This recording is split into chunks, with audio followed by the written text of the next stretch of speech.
आज हम लोग एक्सियन का हॉट एंड कोल्ड मशीन जो है उसको रिपेयर करने वाले हैं। बेसिकली ये नया मशीन है, फिर भी आपके लिए हम लोग इसको पूरा डिसमेंटल करेंगे और आपको बताएंगे कि हर एक पार्ट जो है अगर कुछ भी प्रॉब्लम आता है तो उसको कैसे ट्रबल शूट करना है और कौन सा पार्ट चेंज करना है और कैसे चेंज करना है। सो आपको क्या करना है, आपको विदाउट स्किपिंग ये वीडियो पूरा देखना है। चलिए अब हम लोग देखते हैं अगर हमारा हॉट वाटर नहीं आ रहा है तो क्या हो सकता है।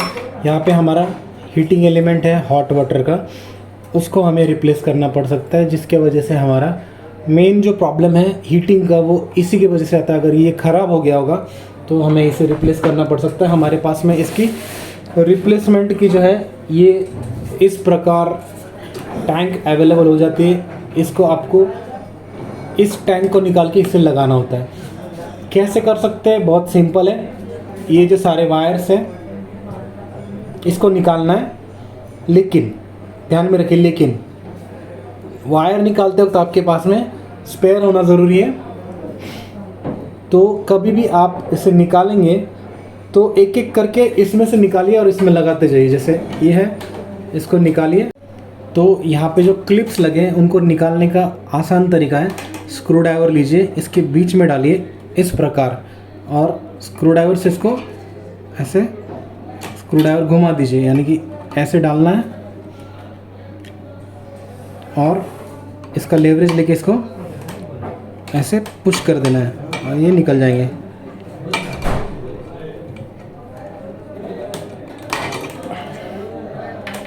सिमिलरली हमें इसको निकालना है एक एक करके और लगाते जाना है, क्योंकि आपको याद रखना थोड़ा मुश्किल जाएगा। तो ये यहाँ पे,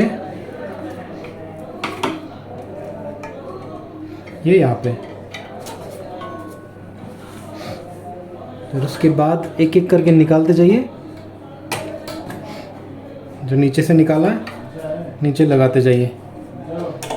इसलिए मैं बोल रहा हूँ क्योंकि ये याद नहीं रहता है, मुझे भी याद नहीं रहता है, इसलिए मैं इसे निकाल के ही इमीडिएटली इसको दूसरे जगह पे रिप्लेस कर देता हूँ।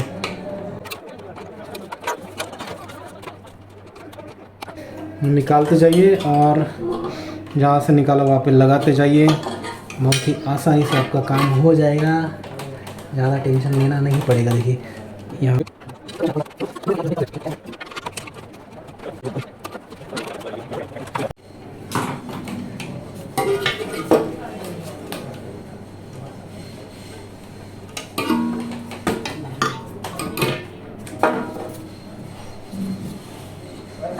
यहाँ पे एक जो वायर है यहाँ पे अर्थ में लगी हुई, उसको भी निकाल लेंगे।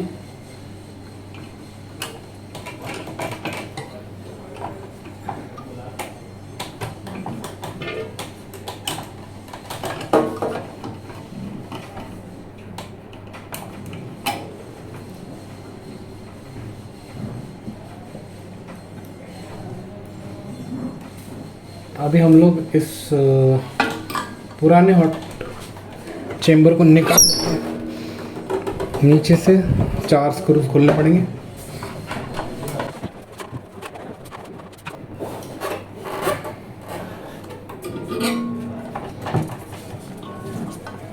तो एक बार वैसे अगर हमें गलती से वायर निकल भी जाती है तो देखिए ये ब्लू वायर जो है ये नीचे है, तीनों ब्लू वायर है, 1 2, जो यहाँ से एक जंपर यहाँ से यहाँ आ रहा है, यहाँ से सेम इसमें ब्लैक का जो एक जंपर यहाँ से आ जा रहा है, ये ऊपर रेड वायर है।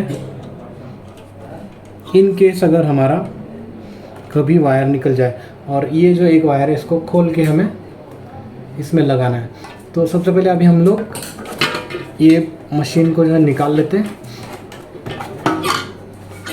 पुराने मशीन को निकाल लेते हैं। थोड़ा कन्फ्यूजन हो रहा है अभी इसके वजह से, लेकिन ठीक है। ये जो है इसको केबल टाई इसको हमें ऊपर करना है।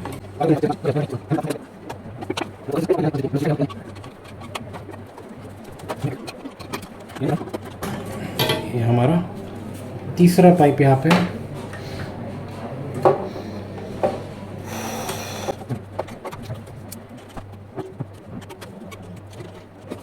ये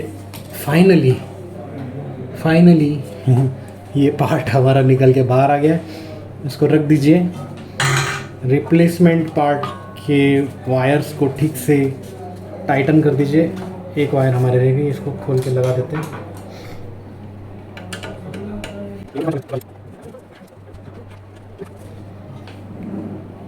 ये क्लैंप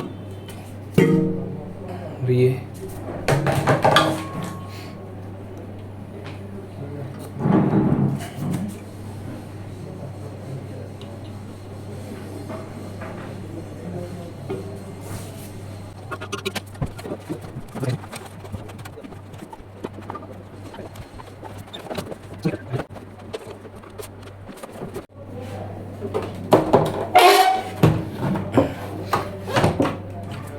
तो इस प्रकार हमने पूरा हॉट मॉड्यूल चेंज कर दिया है। अभी आपका जो हॉट हीटिंग इशू है वो पूरी तरह से क्लियर हो चुका है। तो नेक्स्ट प्रॉब्लम की तरफ बढ़ते हैं। ये जो स्विचेस है, अगर ये ख़राब हो जाए तो इसको कैसे रिप्लेस करना है वो देखेंगे। स्विचेस को रिप्लेस करने के लिए हमें यहाँ पे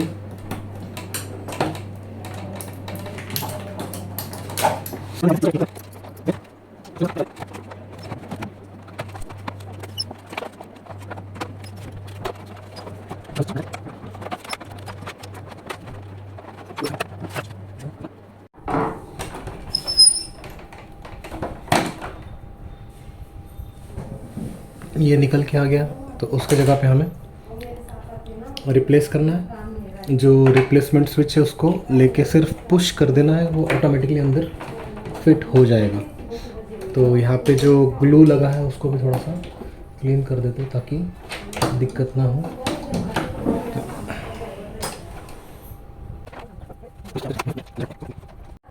तो इस प्रकार वायरिंग कर दिया, तो ये स्विच हमारा रिप्लेस हो चुका है, ये नया लग चुका है।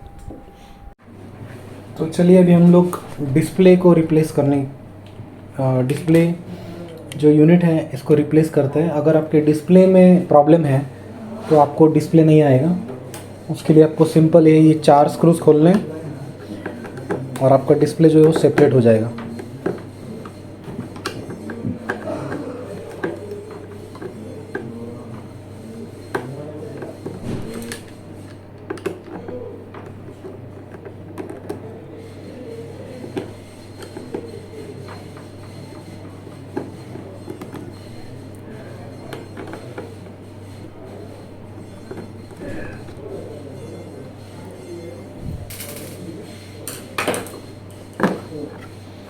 और फिर आपको ये जो प्लग्स हैं उनको निकालना है। तो यहाँ पे आपको जो केबल्स है उसको निकालना है। अगर ग्लू लगा होगा तो पहले ग्लू क्लीन कर लीजिए, फिर इसको जो एक एक करके केबल्स हैं इनको निकाल दीजिए।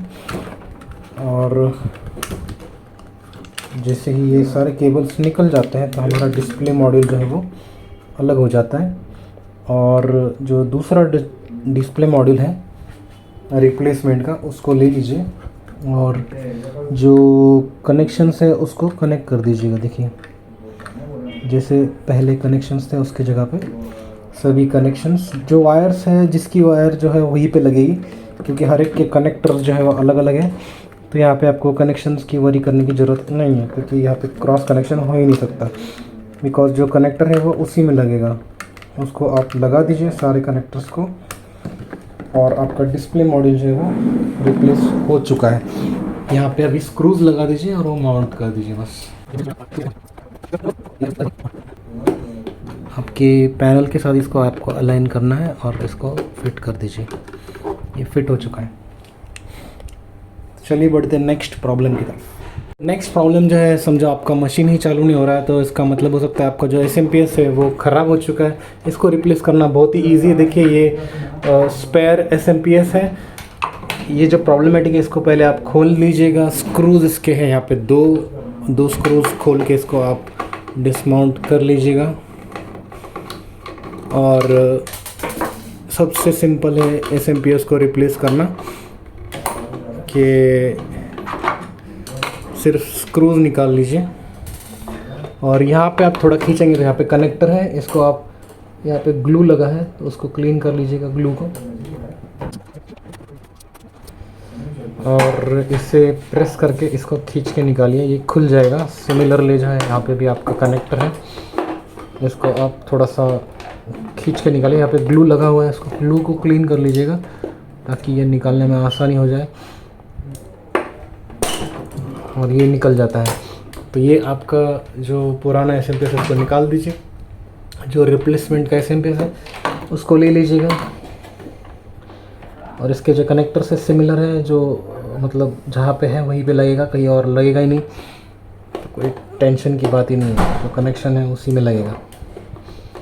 ये प्रॉपरली लग गया है। दूसरा जो है वो यहाँ पे है, वो भी आपको सिमिलर स्टाइल में लगाना है। जो लग गया है देखिए,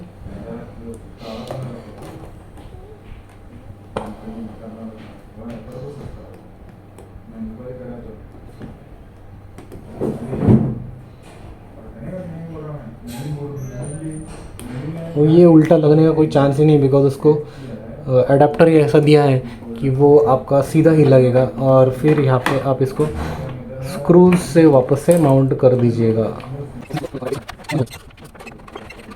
अगर आपके मशीन में आपको पानी नहीं आ रहा है, यानी कि रिजेक्ट वाटर भी नहीं आ रहा है, प्योर वाटर भी नहीं आ रहा है, तो उसका मतलब है आपका सोलेनॉइड बॉल है वो ख़राब हो चुका है। तो उसको रिप्लेस करना बहुत ही आसान है। इसको देखिए, आपको नीचे 4 स्क्रूज है, उसे खोलना है। नीचे जो है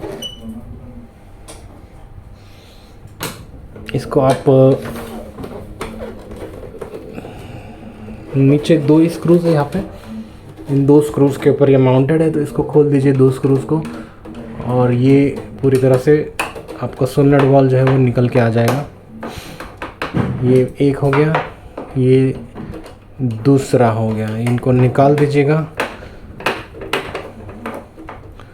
ये आपका सोलेनॉइड बॉल जो है ये निकल के आ जाएगा। इसके जो है प्लग्स आप खींच के निकाल लीजिएगा। सबसे पहले पाइप्स को निकाल लीजिए, और इन प्लग्स को निकालने के लिए आपको यूज़ करना है एक स्क्रू ड्राइवर। ऐसे डाल के यहाँ पे आपको स्क्रू ड्राइवर से घुमा देना है, तो ये बाहर निकल आते हैं।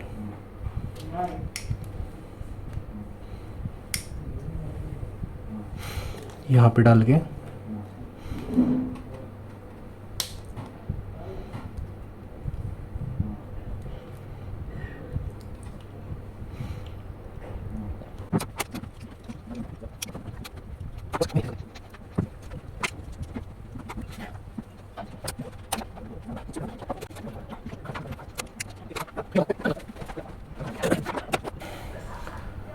तो नया एसवी ले लीजिए। यहाँ पे दोबारा से जो प्लग्स है उसको लगा दीजिए।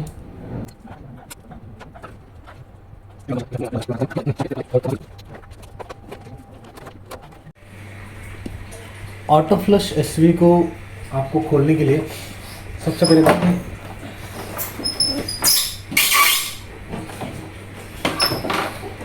ये ऑटो फ्लश एसवी है। उसके अंदर इनबिल्ट सोलेनॉइड वॉल भी है, और ये एफआर फ्लो रिस्ट्रिक्टर भी इसके अंदर इनबिल्ट होता है। तो हमें इसको रिमूव करने के लिए क्या करना पड़ेगा, सबसे पहले हमें यहाँ पे नीचे 4 स्क्रूज है, इसको निकालने पड़ेंगे। तो सबसे पहले हम ये 4 स्क्रूज निकाल लेते हैं।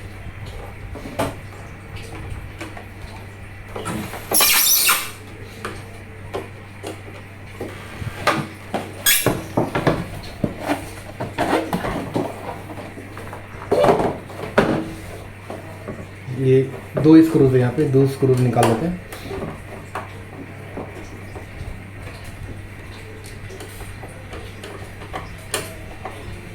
और ये 2 स्क्रूज खोलने के बाद में हमारा जो एसवी है सोलेनॉइड बॉल विथ फ्लो रिस्ट्रिक्टर वो फ्री हो जाएगा।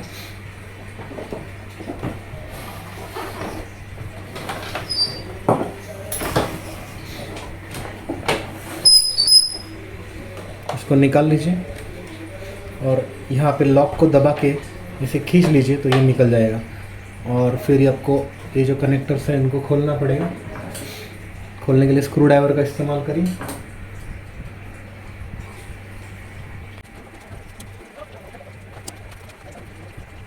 इस प्रकार से ये निकल जाता है। फिर जो रिप्लेसमेंट का जो नया जो नया FR with inbuilt solenoid ball है उसको ले लीजिए, उसका इन और आउट आपको देखना है और कनेक्ट कर दीजिए केबल्स के साथ और इनको थोड़ा सा प्रेस कर देंगे तो ये वापस से क्रिम्प हो जाएंगे। और इन और आउट डायरेक्शन आपको देखना है और उसी हिसाब से आपको इसको दोबारा से लगाना है।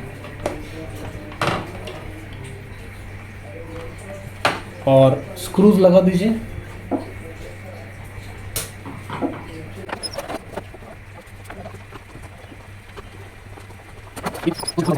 टैप को रिप्लेस करने के लिए आपको सिंपल है, सिर्फ इसको रोटेट करना है। यहाँ पे पीछे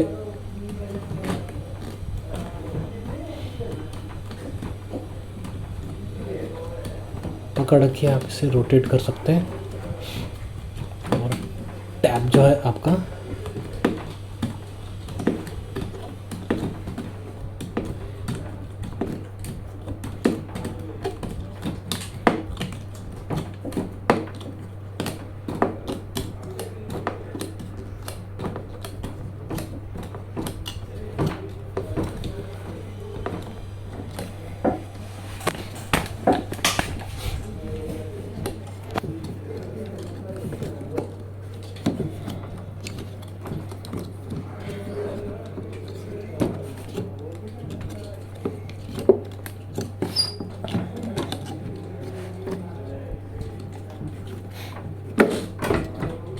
निकल के आता है।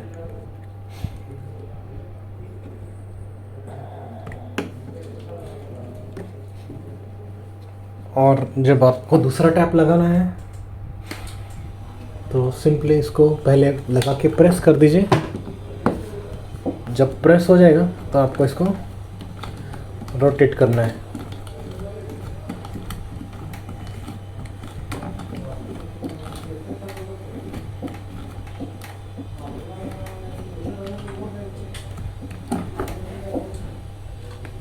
तो चलिए अभी हम लोग फ्लोट स्विच इंस्टॉल करते हैं। ये देखिए, ये फ्लोट है हमारे पास में और सबसे पहले जो है इसकी वायरिंग है। ये वायरिंग आपको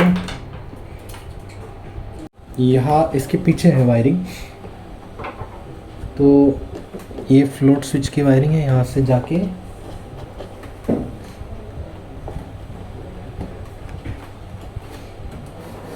ट्रेस करनी पड़ेगी। ये यहाँ से आके इस बोर्ड में लग रही है। सबसे पहले हम लोग वायर को डिस्कनेक्ट करेंगे बोर्ड में से। बोर्ड खोलने की ज़रूरत नहीं है, खाली इसमें प्रेस करके आप निकाल सकते हैं। ये डिस्कनेक्ट हो गया। और जिस वायर के साथ में से क्रिम किया गया कटर, टाइल्स को डिस्कनेक्ट करके यहाँ से जनरली ये ऐसे ही निकल जाता है। नहीं निकलता है तो आप स्क्रू ड्राइवर से इसे थोड़ा सा पुश कर दीजिए। और यहाँ पे जो है थोड़ा मुश्किल है, तो यहाँ से आपको सिर्फ इतना भार लेके इसका स्क्रू खोल दीजिए।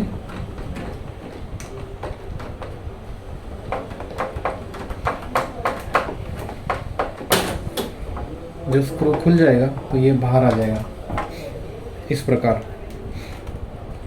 और हमारी वायर जो है उसको डिस्कनेक्ट करने के बाद में पूरा का पूरा पार्ट ये निकाल लीजिए।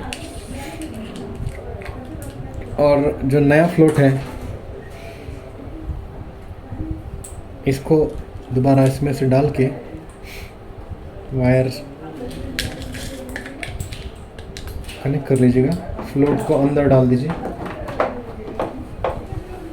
और थोड़ा सा स्लैंटेड करके इसको टाइट कर लीजिएगा।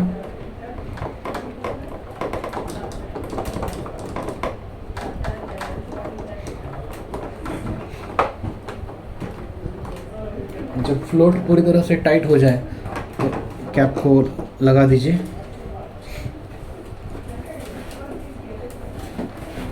और वायर्स को दोबारा से यहाँ बोर्ड के अंदर एक कनेक्शन जहाँ से हमने निकाला था वहीं पे वो लग जाएगा।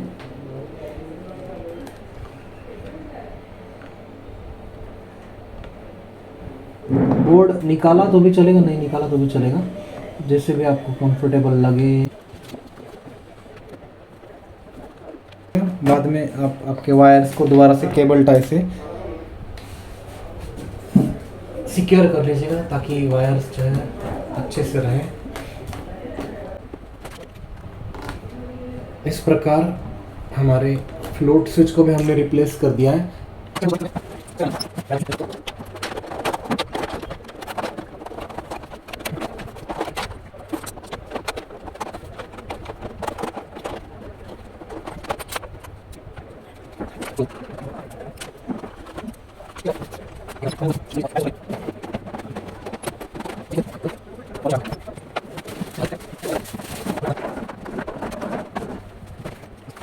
तो दोस्तों आपको ये वीडियो कैसा लगा ज़रूर बताइएगा। इस वीडियो के दौरान हमने आपको ये बताया कि आप पूरा हॉट एंड कोल्ड आरओ कैसे रिपेयर कर सकते हैं। अगर आपको इसके कोई भी स्पेयर्स चाहिए होंगे तो आप हमें कांटेक्ट कर सकते हैं नीचे दिए नंबर्स के ऊपर। आपको हम लोग स्पेयर्स के प्राइजेस और सारी डिटेल्स बता देंगे, और अगर आपको मशीन भी चाहिए तो भी आप नीचे पूछ सकते हैं। तो आज के लिए बस इतना ही दोस्तों। Thanks for watching. Please like this video and share. Take care. Bye bye. जय हिंद।